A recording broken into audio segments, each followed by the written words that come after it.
Картопля, яка назавжди змінила Ірландію. Мабуть, усю історію розвитку ірландської кухні можна поділити на два періоди – до 16-го сторіччя і після. Такою своєрідною межею став факт появи на ірландській землі картоплі. Історики досі сперечаються, чи благодаттю це було для країни, чи лихом. Але хай там як, а факт залишається фактом. Картопля змінила перебіг історії Ірландії. І не тільки кулінарної. На секунду зупинімося і нагадаємо, що наша команда запустила новий канал Джордано. Якщо вам цікаві загадкові сторінки історії, про які не розповідають на уроках, та й просто не любите нудьгувати, то підпишіться, посилання є в описі до відео. А якщо маєте можливість підтримати нашу роботу, то посилання на банку теж є в описі до відео. Проте просимо донатити лише якщо ви вже підтримали ЗСУ і можете підтримати і нас якоюсь гривнею. Дякуємо! Свою історію ірландська кухня почала як кухня, заснована на м'ясі й молочних продуктах. Це були основні складники раціону давніх ірландців, але, звісно ж, не єдині. Народи, які жили на цьому острові, харчувалися різноманітними дарами моря. Тим паче, що географічне розташування країни давало змогу отримувати їх без надзвичайних зусиль. Дикорослі трави й овочі теж містилися в раціоні харчування, проте мали переважно сезонний характер.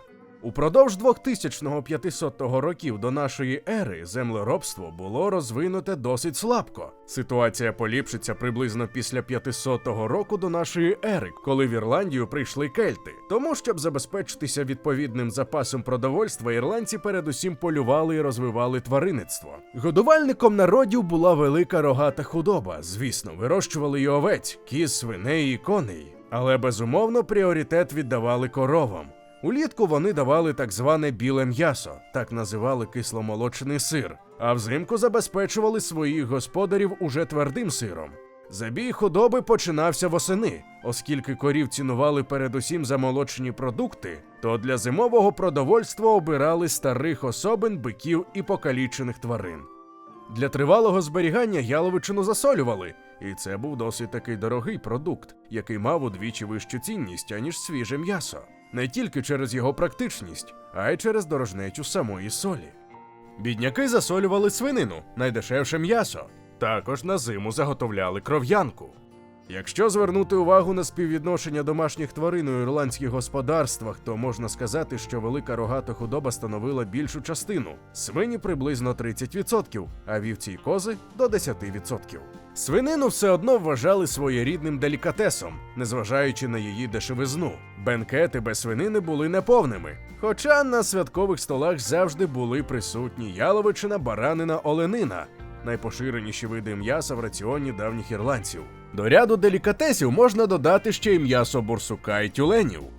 М'ясо їжаків, диких козлів і диких свиней переважно вживало бідне населення. Забігаючи наперед, скажемо, що зі приходом норманів ці продукти стали важкодоступними через введену заборону на полювання.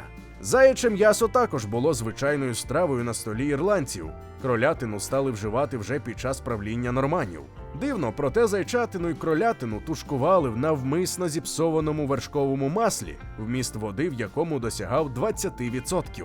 Незважаючи на досить обмежені, звісно ж на нашу сучасну думку, технологічні можливості приготування їжі, давні ірландці готували їжу кількома способами. Основними способами кулінарної обробки були смаження і варіння в казані. Священним місцем у кожному домі було вогнище з постійно киплячим над ним казаном, уміст якого цілком залежав іще й від того, в якій місцевості жила родина.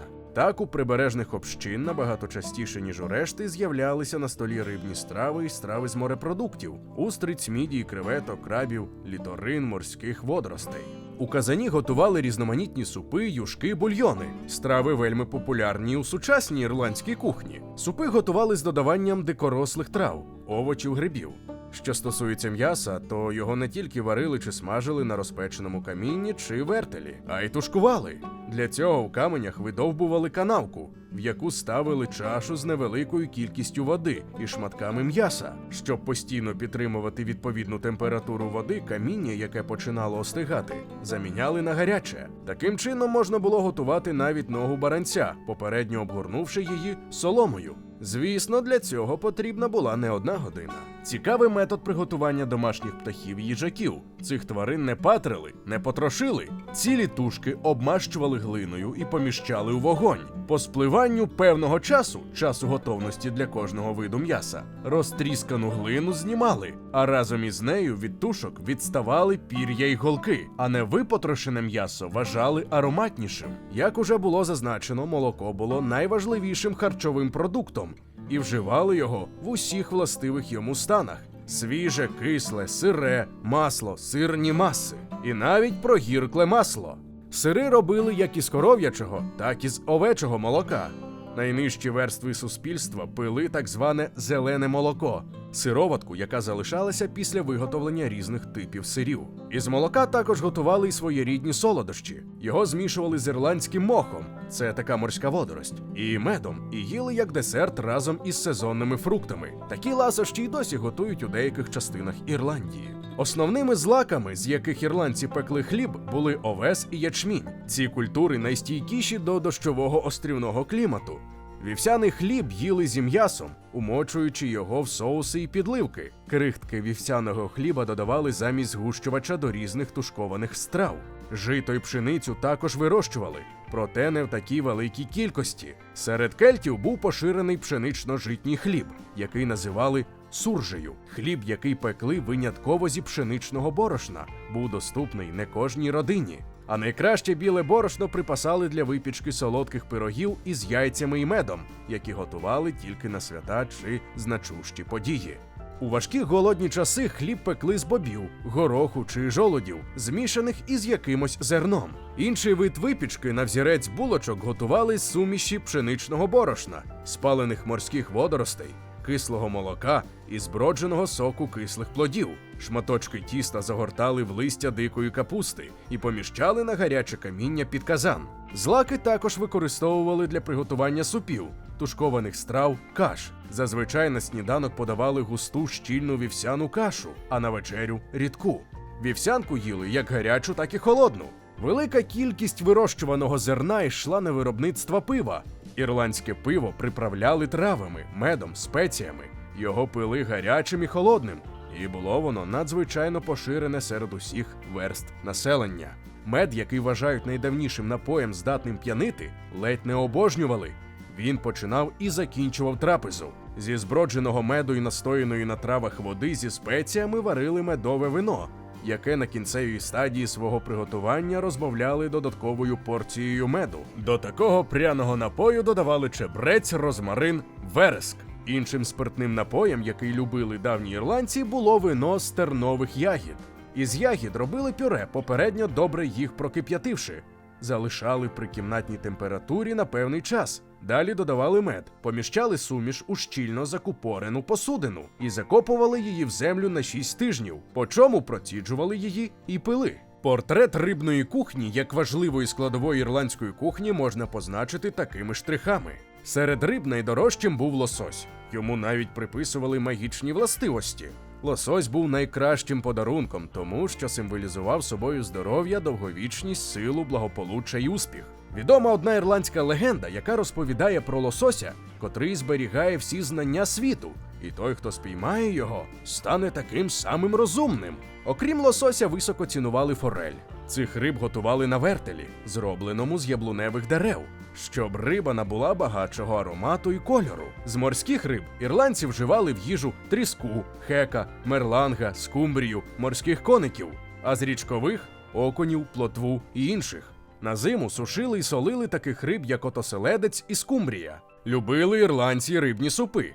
Вони змішували кілька видів риби з овочами, водоростями, травами, молюсками. А дієту вікінгів у середньовічному Дубліні від 10 до 12 сторіччя значною мірою становили саме молюски. Що стосується яєць, то їх споживали повсюдно і у значній кількості, переважно качині і яйця диких морських птахів. Серед диких трав, якими харчувались ірландці, були цибуля, щавель, кропива, кмин, салати, листя кульбаби, селера. Влітку і восени збиралися яблука, ягоди дикої вишні, малини, ожини, суниці, горобини, чорниці тощо, гриби і горіхи. Ці продукти споживали як і самостійно, так і як добавки до різних випечених виробів. Згодом, коли землеробство було вже досить розвинуте, ірландці навчилися вирощувати буряк, ріпу, бобові, моркву, патисони, часник та інші овочі. Таким чином, ірландська кухня до появи картоплі була досить різноманітною і збалансованою, заснованою на тваринництві, рибальстві, збиральництві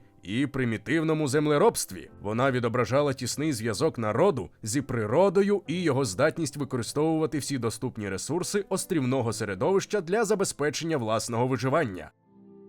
Поява картоплі в ірландській кухні.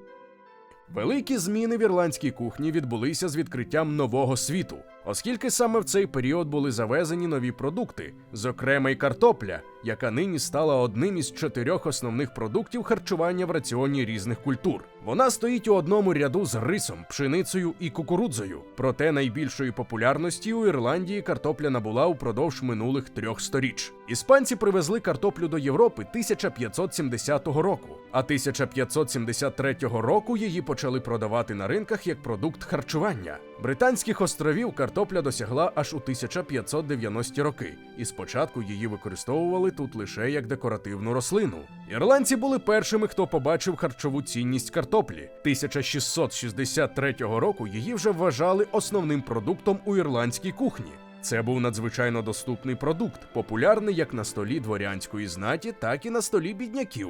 У Англії, Шотландії і особливо Ірландії вівсянка і картопля були часом єдиною їжею, якою був багатий стіл простих людей. Родини бідняків орендували земельні ділянки для саджання картоплі на час, потрібний для її зростання. Орендну плату вони вносили врожаєм.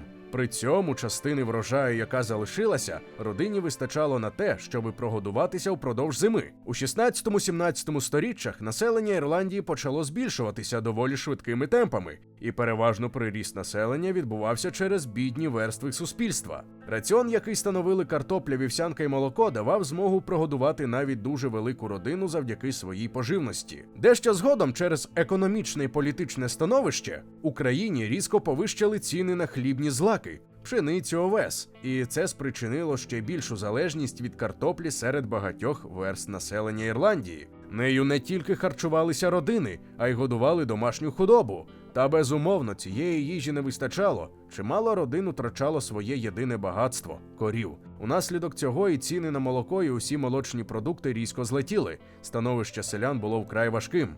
Щоб добре уявляти собі розвиток ірландської кухні взагалі, потрібно розглянути й особливості харчування різних класів суспільства. Родину, яка володіла 10 акрами землі, це приблизно 400 соток, вважали вищим класом суспільства, і її раціон харчування був вельми різноманітним. Велика кількість м'яса, картоплі, інших овочів, хлібів, молочних продуктів. Практично до всіх страв, зокрема до супів і тушкованих страв, тепер додавали картоплю. Треба зазначити, що їжі тепер не вважали повноцінною, якщо та не містила картоплі.